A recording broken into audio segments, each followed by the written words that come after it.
sejahtera. Hari ini kita sambung lagi Sains 3-3 KSSM bersama saya Cikgu Taufik Ibrahim. Hari ini masih lagi bab 6, elektrik dan kemagnetan. So hari ini kita sambung lagi topik ataupun subtopik 6.3, penghantaran dan pengagihan tenaga elektrik bahagian 3. So untuk bahagian 3 ni kita ada dua hasil pembelajaran. Yang pertama membezakan komponen keselamatan dalam sistem pendawaian di rumah, dan yang kedua berkomunikasi tentang keselamatan dalam sistem penghantaran dan pengagihan tenaga elektrik dan penggunaan tenaga elektrik. Okey, sebelum ni kita dah belajar sistem pendawaian di rumah. Jadi sekarang ni kita nak belajar komponen keselamatan yang ada dalam sistem pendawaian di rumah. Jadi apakah komponen keselamatan yang ada dalam sistem pendawaian di rumah kita? So dalam buku teks dia ada 6 perkara. Yang pertama sekali ialah switch, yang kedua fuse, yang ketiga earth leakage circuit breaker ataupun pemutus litar ELCB, yang keempat miniature circuit breaker ataupun pemutus litar MCB, yang kelima dawai bumi, dan yang keenam ialah pengalir kilat. So kita akan pergi satu persatu, tapi sebelum tu kita nak tengok di mana komponen keselamatan ada dalam sistem pendawaian di rumah kita. Jadi ini katakan ni rumah kita. So rumah kita mendapat bekalan elektrik daripada tiang elektrik melalui kabel utama yang terdiri daripada dua dawai, iaitu warna merah dawai hidup dan dawai biru itu ialah dawai neutral. So dawai hidup akan disambungkan dengan fuse utama, dan kedua-dua dawai ini akan disambung ke meter elektrik dan masuk ke dalam rumah. Dan di luar rumah juga kita ada pengalih kilat yang biasanya dipasang di atas bumbung rumah di tempat yang paling tinggi dan terus dialihkan ke bumi, dan seterusnya kita ada wayar bumi juga daripada rumah akan terus masuk ke bumi. So ini ialah komponen keselamatan yang ada di luar rumah kita. So kita tengok apa yang ada di dalam rumah kita pula. So katakan dalam rumah kita ni, okey. So dalam rumah kita ni ada unit pengguna dan kotak fuse yang disambung daripada meter elektrik tadi. So dalam unit pengguna dan kotak fuse ni yang terletak dalam rumah kita, biasanya terletak di pintu rumah, berdekatan dengan pintu rumah, terdiri daripada yang pertama sekali ialah switch utama yang berada di hujung sekali. Seterusnya sebelahnya ada ELCB, dan seterusnya ada beberapa MCB, dan kita ada juga litar pencahayaan yang terdiri daripada dua dawai, iaitu dawai hidup dan dawai neutral, iaitu dawai hidup disambung daripada MCB dan dawai neutral daripada ELCB. Dan kita juga ada litar kuasa yang mempunyai tiga dawai, dawai hidup, neutral dan dawai bumi. Dawai hidup daripada MCB, dawai neutral daripada ELCB, dan dawai bumi akan disambung terus ke bawah bumi. So kita akan pergi satu persatu. Yang pertama sekali switch. Okey, kalau tengok unit pengguna dan kotak fuse, switch terletak di bahagian paling hujung sekali, berfungsi untuk mengawal jumlah arus yang mengalir melalui litar dalam rumah. Seterusnya earth leakage circuit breaker ataupun pemutus litar ELCB yang terletak bersebelahan dengan switch, berfungsi untuk memutuskan litar apabila arus berlebihan mengalir melaluinya. Contohnya berlaku litar pintas ataupun kilat, guruh apa semua. So dia akan memutuskan litar elektrik secara automatik. So yang ketiga ialah miniature circuit breaker MCB yang terletak dalam unit pengguna dan kotak fuse. Okey, dia ada beberapa MCB. So berfungsi untuk mengasingkan litar akhir ke bahagian lain peralatan elektrik. Okey, sebab apa? Banyak MCB sebab kebanyakan peralatan elektrik menggunakan arus yang berbeza. Contohnya 5 ampere untuk litar pencahayaan, 15 ampere untuk pemanas air, 30 ampere untuk penyaman udara, dan 30 ampere untuk litar kuasa. Okey, sebab itulah ada banyak MCB. Kalau kita cabut satu persatu, bentuknya macam ni lah. Alright, seterusnya dalam buku teks juga ada berbincang berkenaan dengan prinsip kerja MCB. Saya nak explain sedikit. So dalam buku teks dia menunjukkan model MCB. Okey, arus akan dia masuk ke bawah, dan dalam MCB tu terdiri daripada solenoid, ada fulcrum, ada spring, butang reset, besi, dan ada penyentuh. So bila arus masuk ke bawah tu, daripada bawah tu arus masuk, dia akan terus mengalir ke solenoid, pergi ke besi, dan akan pergi ke penyentuh, dan arus akan keluar. Macam inilah pergerakan arus. Jadi apabila ada berlakunya litar pintas ataupun ada kemalangan elektrik, dia akan menyebabkan arus besar mengalir melalui bawah. Dia akan masuk ke solenoid. Jadi solenoid akan bertukar menjadi magnet sementara. So dia akan bertukar menjadi magnet. Jadi solenoid akan menarik besi turun ke bawah. Jadi macam ni. Okey, bila besi tertarik ke bawah, dia akan menyebabkan penyentuh tidak bersentuh antara satu sama lain dan menyebabkan litar elektrik akan terputus. Jadi arus pun akan terputus. Jadi arus tiada mengalir keluar melalui MCB. Okey, jadi dia akan memutuskan litar elektrik. Jadi bila kita nak reset balik, kita dah selesaikan masalah litar pintas tadi, kita tekan sahaja butang reset ke bawah, dia akan menyebabkan besi akan jadi macam ni balik lah, bentuk kembali pada asal. Jadi penyentuh akan bersentuh antara satu sama lain dan menyebabkan litar elektrik menjadi lengkap semula dan akan mengalihkan arus elektrik, arus masuk dan arus keluar. So macam inilah prinsip kerja MCB. So kita pergi pula kepada pengalir kilat. Biasanya pengalir kilat ini dipasang di atas bumbung rumah kita, tempat yang paling tinggi, kerana kilat ini akan menyambar benda yang paling tinggi dalam rumah kita lah. So kilat akan menyambar pengalir kilat. Jadi kilat ni akan membawa kira-kira 100 juta volt. Okey, voltan yang sangat tinggi. Sebab itulah kilat ni boleh membawa kepada kematian. Dia sangat bahaya. So bila voltan tinggi, dia akan menghasilkan arus yang besar. Jadi arus yang besar tadi tu akan dialirkan ke bumi. Okey, dalam gambar rajah macam ni lah, dia akan terus turun ke bumi. Alright. Okey, jadi akan selamatlah rumah kita. Seterusnya ialah dawai bumi. Dawai bumi disambung daripada litar kuasa. Sebab litar kuasa ni ada 3 dawai, okey, dawai hidup, dawai neutral dan dawai bumi. So biasanya dia terletak dalam palam 3 pin yang mempunyai dawai bumi. Contohnya palam 3 pin, okey, yang warna hijau tu ialah dawai bumi yang saya tanda dengan warna hijau tu, anak panah warna merah. Okey. Apabila berlaku litar pintas atau kebocoran arus di litar kuasa, katakan ada litar pintas, okay, berlaku di litar kuasa, dia akan menghasilkan arus yang sangat besar. Jadi arus yang besar itu akan dialirkan melalui dawai bumi turun ke bumi. So dia akan menyelamatkan peralatan elektrik dan menyelamatkan kita juga, supaya kita ni tidak terkena kejutan elektrik. Okey, inilah gambar macam mana dawai bumi ditanam ke bawah bumi, dan di kanan ni ialah logo dawai bumi.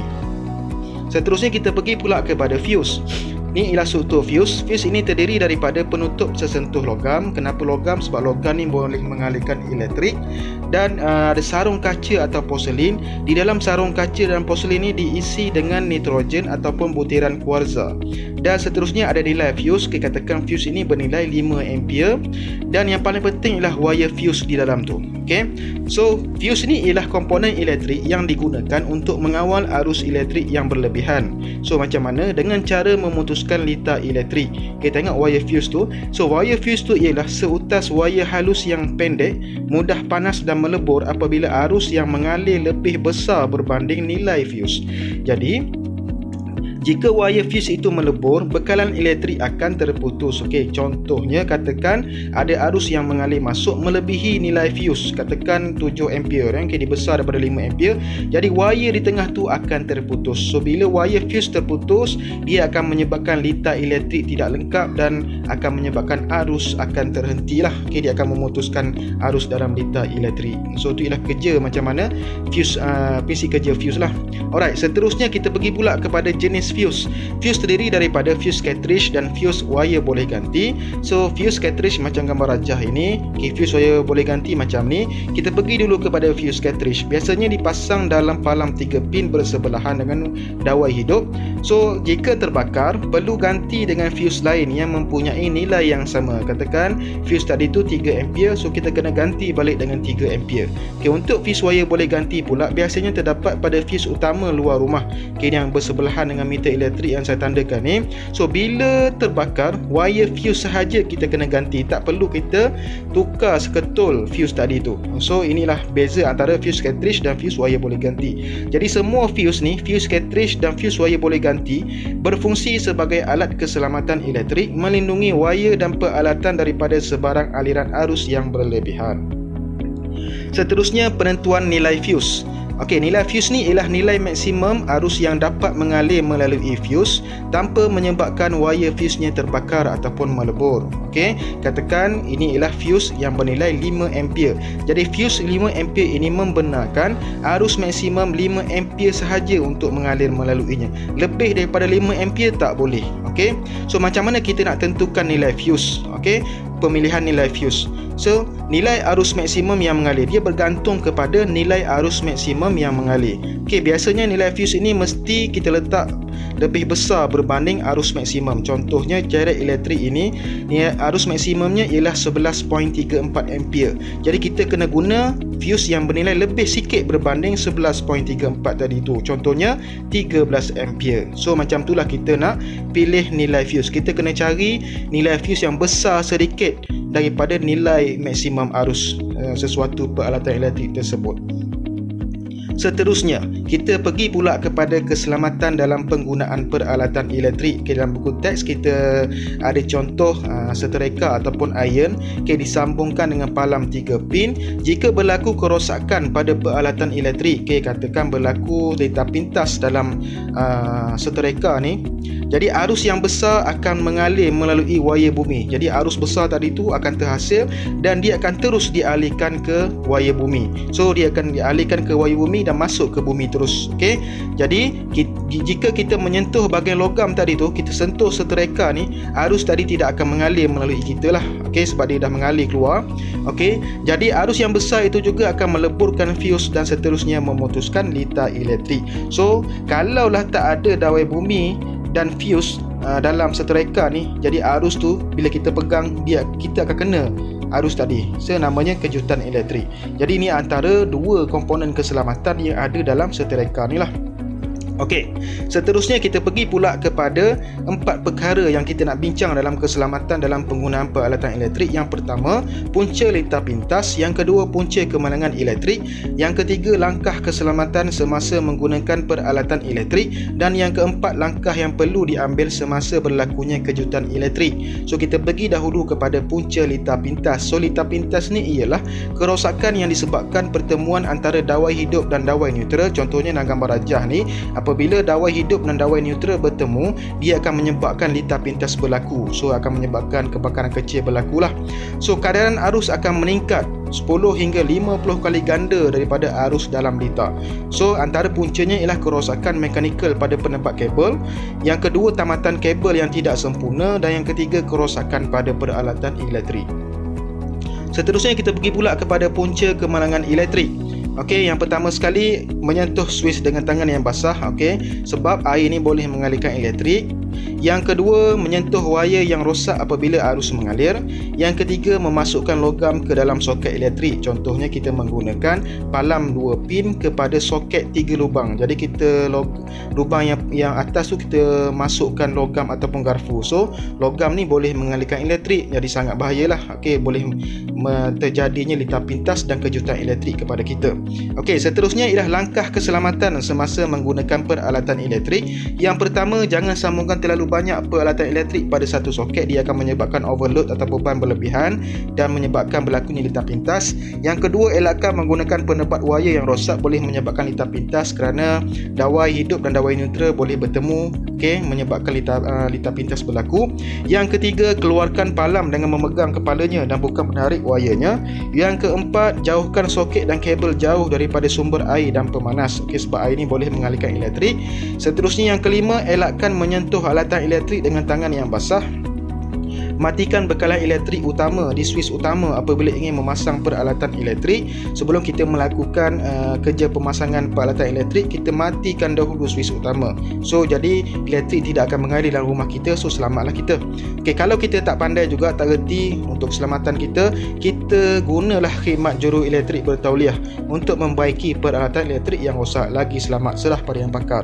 Okey, seterusnya kita akan pergi kepada langkah yang perlu diambil semasa berlakunya kejutan elektrik. Katakan kawan kita kena kejutan elektrik. So apa dia langkah yang perlu diambil untuk kita tolong kawan kita ni? Yang pertama, matikan switch utama dengan segera. Okey, kita matikan dahulu switch utama dengan segera, putuskan bekalan elektrik. Yang kedua, kita jangan sentuh mangsa, jangan sentuh kawan kita tu. Okey, pisahkan mangsa daripada punca elektrik dengan menggunakan penebat seperti kayu, plastik dan kain. So dalam gambar rajah ni kita gunakan kain. Kenapa kita tak boleh sentuh? Kalau kita sentuh, kita akan kena juga kejutan elektrik. Yang ketiga, baringkan mangsa pada kedudukan sesuai untuk pernafasan. Okay, dia baru lepas kena kejutan elektrik, jadi pastikan dia bernafas dengan elok. Kalau dia tak bernafas, kita lakukan CPR ataupun pernafasan mulut ke mulut. Nak buat CPR ni kena ada ilmu juga. Okay, kalau tak pandai jangan buatlah, sangat bahaya. Dah lah kena kejutan elektrik, kita pula buat CPR cara yang salah, kesian kat kawan tu. So yang keempat ialah kita telefon ambulans dan pihak perubatan. Ni cara yang betul lah. Kita panggil ambulans dan pihak perubatan, hantar ke hospital untuk mendapatkan rawatan yang segera. Kita serahkan kepada orang yang ahli dalam ilmu ini. Okey, jadi itu sahaja untuk subtopik 6.3 bahagian 3. Boleh uji pemahaman anda. Awak klik sahaja di bawah tu ada link ke Google Form, boleh jawab soalan, ada 10 soalan. Okey, jadi jangan lupa subscribe. So kita akan sambung kita punya pembelajaran seterusnya ialah 6.4 pengiraan kos penggunaan elektrik. Okey, jadi di sebelah kiri tu boleh subscribe, di sebelah kanan tu boleh tengok video-video yang sebelum ini. Jadi kita jumpa lagi. Assalamualaikum dan selamat sejahtera.